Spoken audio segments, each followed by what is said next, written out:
Hello guys, so ngayon magluluto tayo ng patola. So kailangan natin ng patola, sibuyas, bawang. Kailangan natin ng miswa.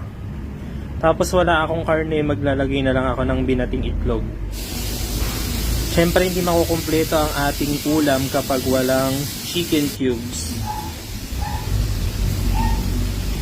Magigisa lang tayo ng sibuyas at bawang. Pagkatapos natin makapag-gisa, lalagyan na natin ng sabaw, ng tubig.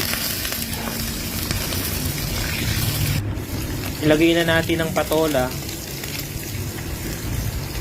Tapos nilagay ko na rin yung chicken cube. Pakukuluin lang natin to guys. At nung kumukulo na nga, pwede na natin ditong ilagay yung dalawang balot na miswa. Binali ko lang siya sa gitna para hindi siya masyadong magdikit-dikit.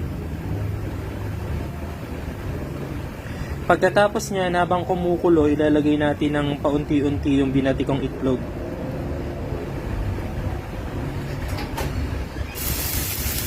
Tapos sinimplahan ko na rin ng mga patis.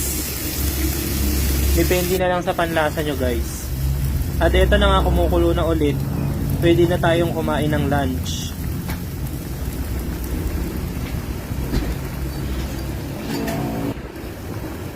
Simpleng ulam lang to guys. Kain na tayo.